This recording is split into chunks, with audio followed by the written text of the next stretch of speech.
First of all, you have multi-tenanted office buildings that are typically owned by a landlord who's in the business of owning and managing real estate.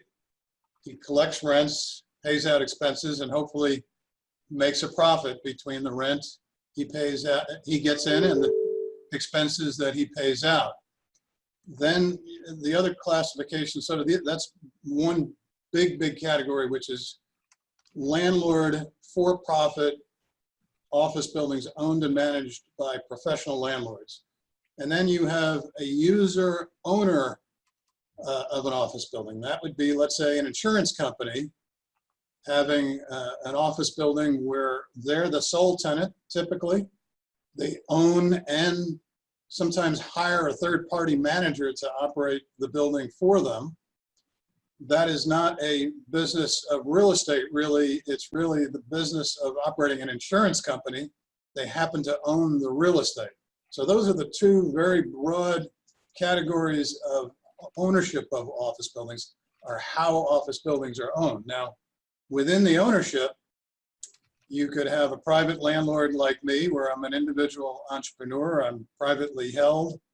I'm not a public company. You could have a public REIT. A REIT, as you know, is a real estate investment trust, which has certain tax benefits and is typically publicly traded, although it doesn't have to be. They own office buildings. So there are quite a few, maybe 8 or 9 public companies out there that own and manage office buildings. That's in the category of for-profit landlord again, and then you have the user owner group. Now, getting into those groups and then dividing down, you have different categories where we refer to how the property is financed. So on the landlord side,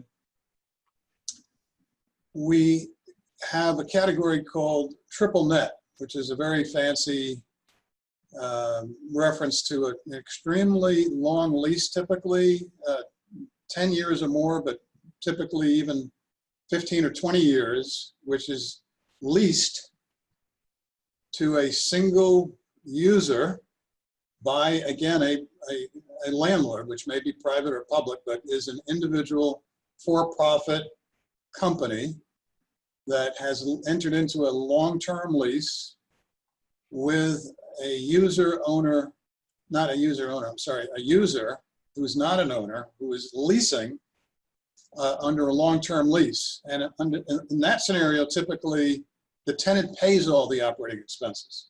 So the landlord does not actually incur the operating expenses, the tenant does. So that's why we use the word net, because it means that the expenses are net to the tenant, meaning the landlord's rent has no expense associated with it. Now, that would be a single net. You get a little more complicated, but maybe we'll save that for another day on what the gradations of net are. But the broad concept is a net leased property is a long-term lease, typically to a single company. Very often that company is a credit company, like could be Walmart on the retail side. It could be Google's headquarters. And let's say they were to enter into a long-term lease for 25 years with a landlord, and they pay all the expenses. So that's a category we refer to as net leases. Triple net gets a little more complicated because it means the taxes and other things are also the expense of the tenant. So then that's a category. Then a garden variety sort of typical office building is what we refer to as a multi-tenanted office building. And that may have lease maturities for different tenants, ranging from as little as 3 years all the way to 20 years. But typically today in America, the typical lease term is 5 to 7 years. If it's a larger tenant where there's a lot of investment the landlord needs to make to build out the space, we call those tenant improvements, then typically the lease is longer, say 10 to 15 years. That is the business we are in. You have product that is suburban, of that type, multi-tenanted suburban, and you have multi-tenanted urban, which is typically high-rise. So when we get into a high-rise building, we usually typically talk at least 15 to 20 stories when we talk high-rise typically.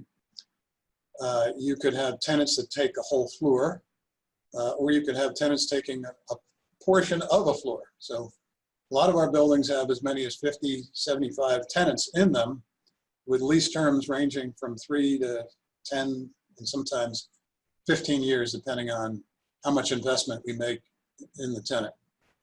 So those are the broad categories. You have small, very small buildings sometimes where a small little tiny law firm will be the user, owner, occupant. You'll see those alongside of a road all over the place. And then you'll see very large office buildings. They could be 1 million square feet in some cases, either vertically, in the case of a 50-story building, or you could actually have 1 million square foot building spread out on 4 or 5 floors across a big suburban landscape.